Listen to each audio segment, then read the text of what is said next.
podcast YouTube Bang Boing yang akan menceritakan kisah-kisah misteri, kisah-kisah benar yang seram dari pengalaman anda dan beliau sendiri.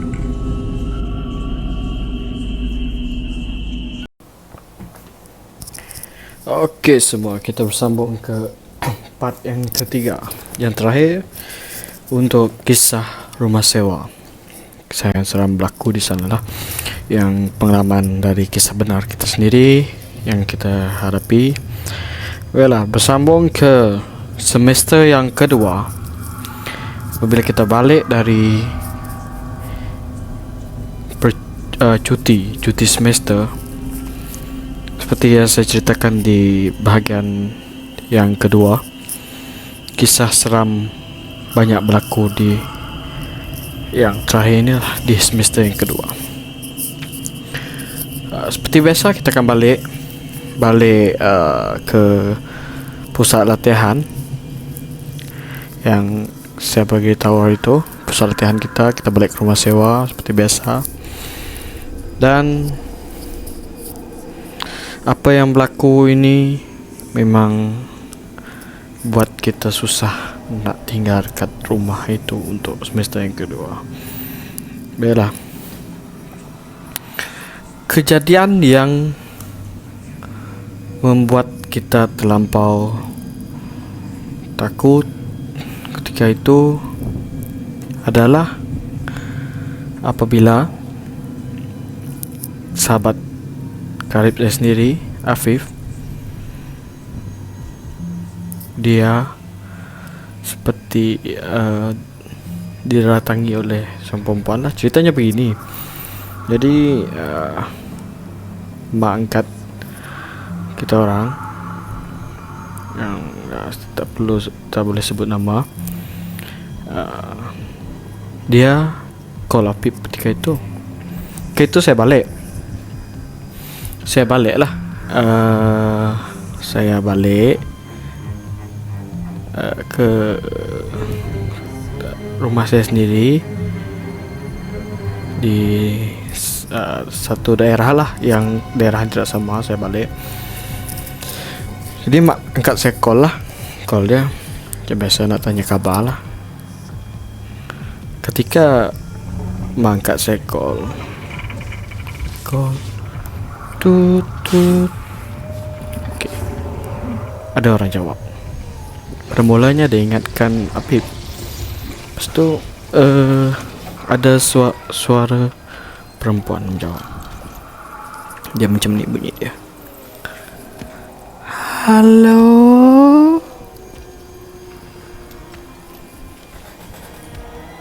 Terus mangkat saya populek. Saya cerita ni pun merembang jugalah sebenarnya. Masa angkat saya pelik, siapa perempuan ni? Ada perempuan kah bila Pip? Siapa ya? Mak angkat tanya lah. Lepas tu dia jawab,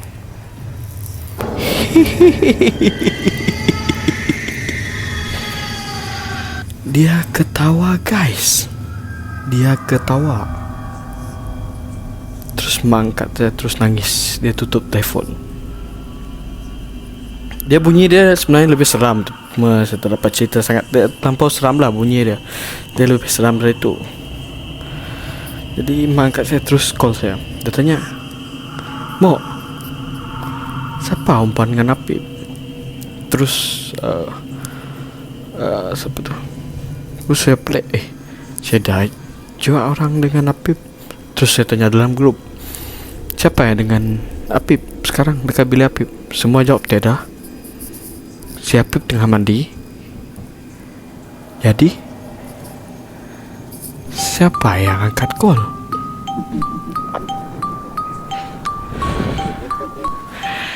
Itu yang menjadi persoalan. Dan malam tu juga abang angkat orang, terus ambil Apip pergi ke sana. Malam tu ambil, bawa balik kampung, berubat. Ternyata ada perempuan dari alam lain yang sebenarnya minat dengan Apip. Oke. Selepas kejadian tuh, baru Apip bercerita dengan saya. Dia bukan sekali lah sebenarnya dia. Pernah satu kali itu dia cerita dengan saya. Waktu tuh saya balik rumah saya sendiri, bukan dekat daerah lain lah. Saya balik rumah saya sendiri ujung minggu, macam biasa saya akan balik. Jadi dia bagi tahu masa dia tengah baring main telefon, lampu dah tutup semua lah. So macam tilam kami dua akan bersambung lah. So bila saya balik saya akan lipat lah tilam saya. Tapi tengah main telefon, dia pusing, dia membelakangkan tilam saya lah. Jadi masa dia tengah main telefon tu, dia dengar orang ketawa. Terus dia tengah malam lah, masa tu dekat-dekat tengah malam. Terus dia tegur, "Wish Mok, yang bising sangat lah." Lepas dia sebut tu, dia teringat yang saya dah balik hujung minggu. Sekali bila dia berpusing badan ke arah tilam saya, dia terus ternampak satu sosok wanita tua, rambut panjang, ketawa, memandang ke arah api.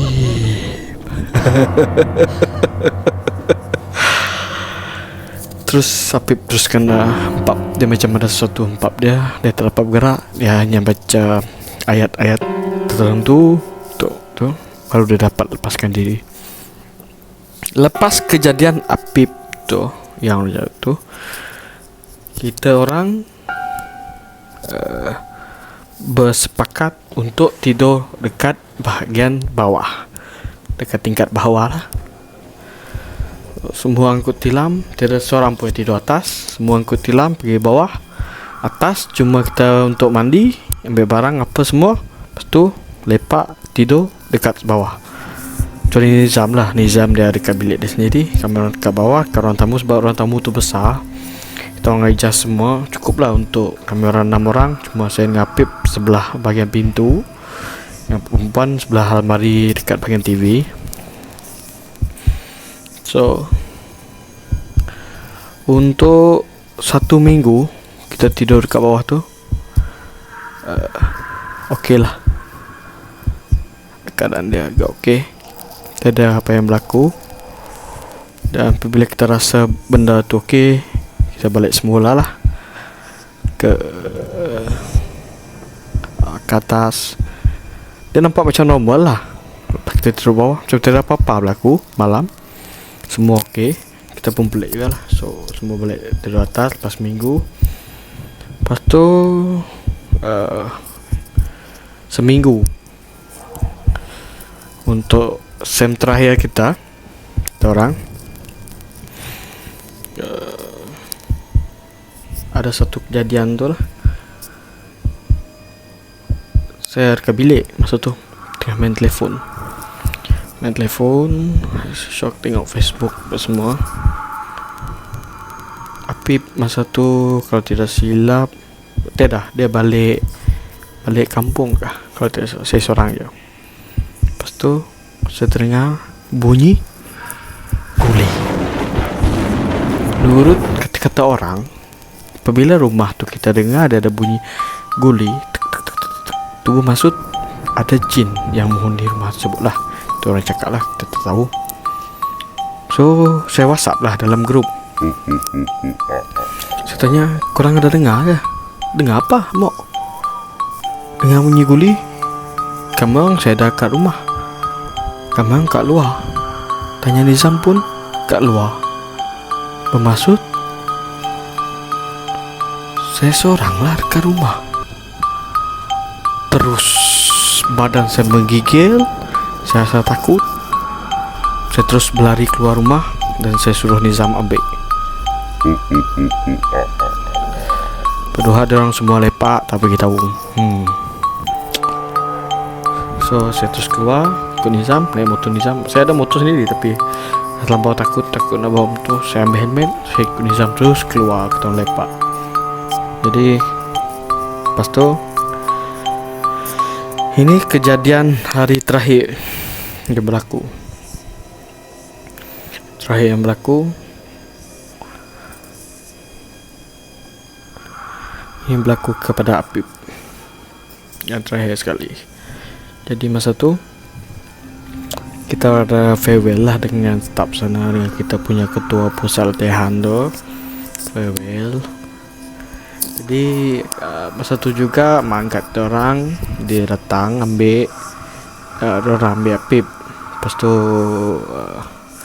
alang-alang masa tu sebab masih juga rasa takut dekat rumah.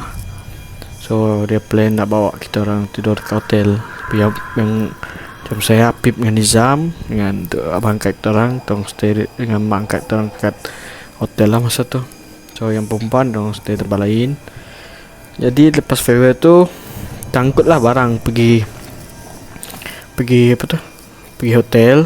Jadi besok kita tinggal nak angkat pergi bas sajalah. So maksud dia malam tu rumah memang kosong lah malam tu. Jadi malam tu kita orang lambat lah balik sebenarnya. Balik farewell tu dekat pukul 9 ke pukul 10. So kita orang ikut barang tu pergi hotel. Apip ni dah pinjam kipas di apa tu, di pusat latihan. Dia pinjam tu kipas. So dia nak hantar balik malam tu juga. Pada besok plan dia tak nak ulang balik. Bangkat kita orang tegur lah, janganlah kau pergi tu.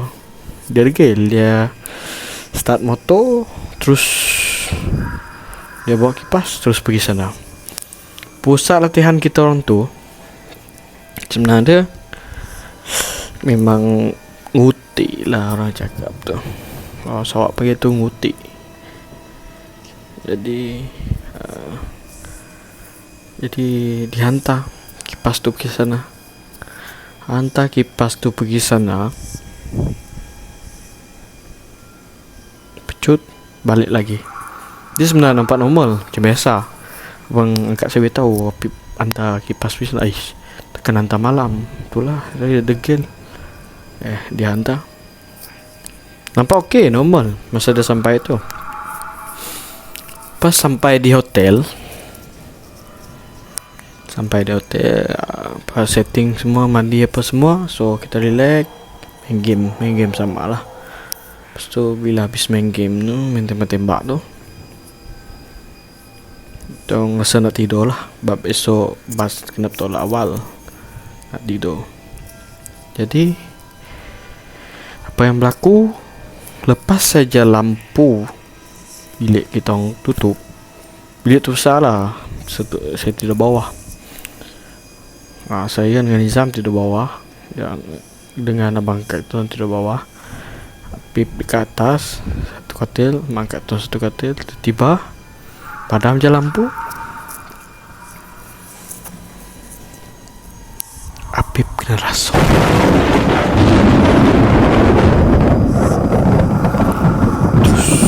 Terus dia macam meraung macam tu. Terus tong buka lampu, tengok dia badan dia macam terangkat dah. Nizam dah nangis dah, tahu nak buat apa. Dia pun tak tahu nak buat apa. Jadi abang angkat saya ni dia ada tahu sikit-sikit lah. So dia baca sesuatu, dia suruh saya buka ayat kursi ke apa masa tu.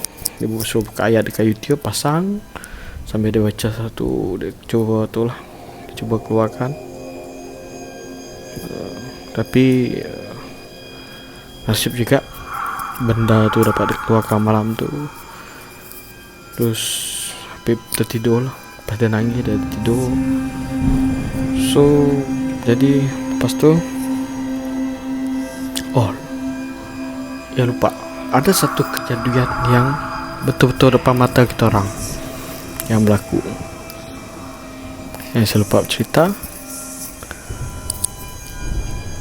Kita dengar bunyi gelang kaki naik atas tangga. Situ saya dengan Apip tengah lepak dekat bilik dorang sebiang tu, pintu terbuka semua lah, buka. Macam saya dengan Apip duduk kat depan pintu dorang dalam tu lepak-lepak lah, macam beberapa orang. Lepas tu bila lampu arah tangga tu dia gelap, bila tengah kita borak, tiba-tiba kita dengar bunyi orang macam gelang kaki tu naik satu macam menuju ke arah orang, lepas tu hilang. Sungguh dahsyat tuan-tuan dan puan-puan. Jadi itulah berakhirnya kisah seram di rumah sewa kita orang dulu tempat P3. Jadi mengenai rumah sewa tu sekarang saya tengok ke sana ada juga orang tinggal. Dan sampai sekarang masih tertanya-tanya mana tukang kebun yang dijanjikan untuk bersihkan rumput belakang rumah sewa kita orang. Sedangkan rumput itu sudah panjang dan tingginya lebih tinggi dari kita orang. Itu yang menjadi misteri sehingga sekarang.